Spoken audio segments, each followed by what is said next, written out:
ইলোৰা বিজ্ঞান মঞ্চৰ উদ্যোগত বিজ্ঞান মনস্কতাৰ ভিত্তিত সজাগতা সভাৰ অনুষ্ঠিত নতুন সমিতিৰ গঠন সোমবাৰে দিনৰ 1 বজাত নীলকস্থিত নীলকপুৰ LP স্কুলত ইলোৰা বিজ্ঞান মঞ্চ ধেমাজি জিলাৰ শাখাৰ উদ্যোগত বিজ্ঞান মনস্কতাৰ ভিত্তিত সজাগতা সভা অনুষ্ঠিত কৰা হয়। সভাত সভাপতিত্ব কৰে নীলক মিছামাৰী শংকৰদেৱ ME স্কুলৰ সহকাৰী শিক্ষক ভূপেন বৰাই আৰু উদ্দেশ্য ব্যাখ্যা কৰে অঞ্চলৰ চিকিৎসাৰ লগত জড়িত ব্যক্তি অমিত বৰবৰুৱাই। আজিৰ এই সভাত ইলোৰা বিজ্ঞান মঞ্চৰ জিলাৰ শাখাৰ পক্ষৰ পৰা ধেমাজি অসামৰিক চিকিৎসালয়ৰ প্ৰাক্তন অধীক্ষক ডাক্তৰ যমদগ্নি উপাধ্যায়, জিলা শাখাৰ সম্পাদক হিৰেণ বৰুৱা, জিলা সহকাৰী সম্পাদক অশ্বিনী দত্ত প্ৰমুখ্যে গোলক ভৰালী আৰু বুধেশ্বৰ বৰাই বক্তব্য ৰাখে। উক্ত সভাত অংশগ্ৰহণ কৰে কৃষক মুক্তি সংগ্ৰাম সমিতিৰ জিলাৰ সভাপতি ভৱেন হালৈ, সহকাৰী সম্পাদক ৰাজু ভাজনী, অসম জাতীয়তাবাদী যুৱ পৰিষদৰ জিলাৰ সভাপতি সঞ্জীৱ চেতিয়াই। ইফালে সভাত ইলোৱা বিজ্ঞান মঞ্চৰ উপশাখা এখন সমিতিৰো গঠন কৰা হয়।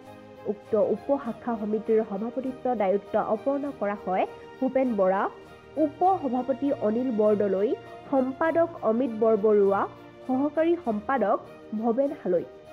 এই মঞ্চৰ জৰিয়তে নীলক বালিজান গাঁৱৰ নিবাসী বয়োজ্যেষ্ঠ ব্যক্তি গোলোক ভৰালী আৰু পশ্চিম নীলক গাঁৱৰ নিবাসী চিকিৎসাৰ লগত জড়িত বুধেশ্বৰ বৰাই চিকিৎসা বিজ্ঞানৰ উন্নতিৰ বাবে মৰণোত্তৰ দেহদানৰ চুক্তি পত্ৰত স্বাক্ষৰ কৰে আৰু তেখেত লোক দুয়োজনকে একোখন ফুলাম গামোচা আৰু চেলেং কাপোৰেৰে সম্বৰ্ধনা জনাই ইলোৰা বিজ্ঞান মঞ্চই।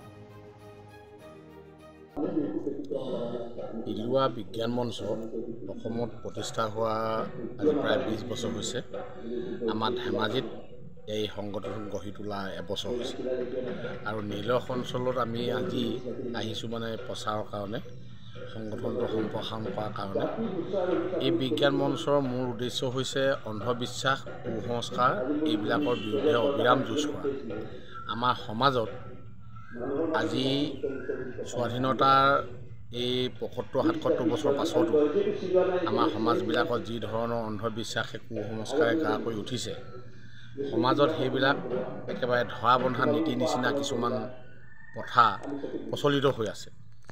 এই ইলোৱা বিজ্ঞান মঞ্চই যিবিলাকৰ ভিত্তিহীন অৰ্থাৎ সমাজত অন্ধভাৱে মানি থকা হয়, এইবিলাক প্ৰথাৰ বিৰুদ্ধে অবিৰাম যুঁজ কৰি আছে।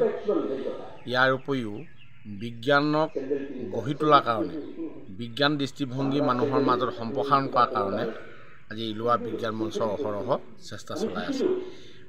ইলোৱা বিজ্ঞান মঞ্চ কৰিবৰ কাৰণে কোনো বিজ্ঞানিক হ'ব নালাগে, কিন্তু মানুহক অন্তৰখন বিজ্ঞান ভিত্তিত দৃষ্টিভংগী গঢ়ি তুলিব লাগে।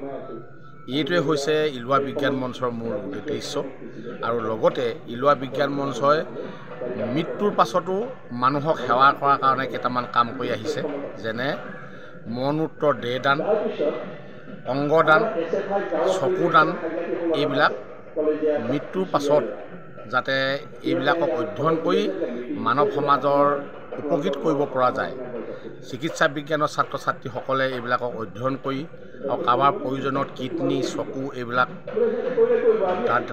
দান দিয়াৰ পাছত সেইবিলাক গ্ৰহণ কৰি যাতে দ্বিতীয়জন মানুহ সুস্থিৰ বা সবল হ'ব পাৰে, তেওঁৰ অংগৰ যিটো দুৰ্বলতা থাকে সেইটো যাতে সবলকৈ লগাই ল'ব পাৰে, এইবিলাক কাম ইলোৱা বিজ্ঞান মঞ্চ কৰিছে।